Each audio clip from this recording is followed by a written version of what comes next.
we are learning new details about what suspected shooter James Holmes was doing in the weeks leading up to the massacre, and an emotional visit by Batman star Christian Bale to the shooting victims. ABC's Dan Harris is at the hospital where Bale visited those patients yesterday. Good morning, Dan.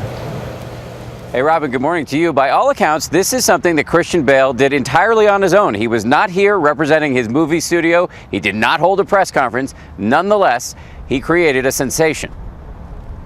The man who plays the Dark Knight in the film, playing the White Knight in real life, swooping in to visit with the people who got shot just because they wanted to see him be Batman on screen. Christian Bale and his wife making a surprise visit to Aurora, laying flowers at the makeshift memorial outside the theater, and spending 2.5 hours at the hospital, meeting with doctors, first responders, and 7 of the wounded. It was very emotional for them to see him in person, and they all very much enjoyed his visit. Bale specifically asked the hospital not to alert the media.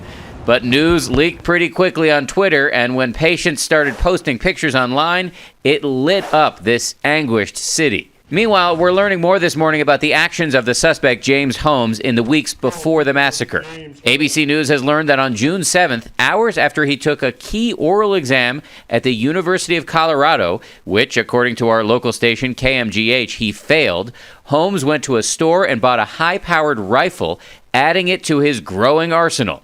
3 days later, he dropped out of the program with no explanation. Experts say it is possible that Holmes had an underlying mental illness that was triggered by the stress of failure.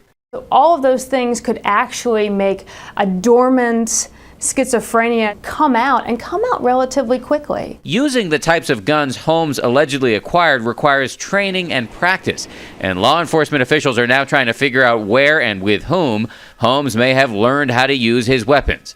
On a more hopeful note this morning, these new pictures, new life amidst all the horror. This is Hugo Medley. His mom, who survived the shooting unscathed, gave birth in the same hospital where her husband, Hugo's dad, is recovering from his gunshot wounds. We know he's a fighter. We know that he's not going to stay out of that child's life for any length of time if he can avoid it. According to his family, the baby's father is getting better every day. In fact, they say when they brought the baby into his dad's hospital room for the first time, his pulse went up and he moved his hand as if to reach for his new son, who, by the way, Robin, is named after the famous character in the ABC show Lost. Oh my goodness, we needed that bit of good news right there, Dan. Thanks very much. That is a big reason to pull through.